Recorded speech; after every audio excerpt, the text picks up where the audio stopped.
Hai Bunda Kanya. Bunda Kanya, tidak ada anak atau manusia yang terlahir dengan langsung memiliki kemampuan untuk menunda kesenangan atau delay gratification. Karena anak kecil, ciri-ciri anak balita, anak batita adalah impulsif. Coba kalau kita punya anak balita dan batita, kalau mereka menginginkan sesuatu, apa kata-kata berikutnya? Aku mau ini sekarang. Aku mau ini sekarang. Nah, ini menunjukkan bahwa impulsif memang ada pada manusia, pada anak di usia dini. Namun, impulsif itu tidak bisa kita biarkan terus-menerus. Artinya, seiring bertambahnya usia, kemampuan untuk delay gratification, menunda kesenangan, kontrol diri penting untuk kita latih. Mulai di usia 2 tahun kurang lebih, kemampuan delay gratification sudah mulai bisa kita latih. Kenapa? Karena pertama, anak di usia segini sudah mulai bisa berkomunikasi. Kemudian kedua, mereka sudah mengerti yang namanya tujuan.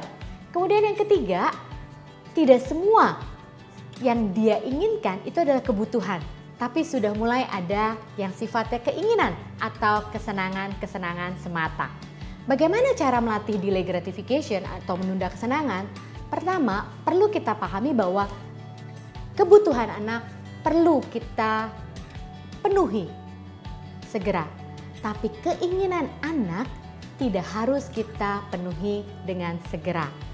Contoh, bagaimana melatihnya? Misalnya, anak pengen beli mainan. Mainan itu kan keinginan, bukan kebutuhan. Jadi misalnya kalau kita sudah punya jadwal untuk beli mainan dan sudah disepakati dengan anak-anak kita, misalnya setiap tanggal 1 setiap bulannya, kemudian dia mau beli mainan dan itu di tanggal 27 bahkan hanya sisa 3 hari, tetap anak harus menunggu sampai tanggal 1 tiba. Delay gratification karena mainan itu bukan kebutuhan.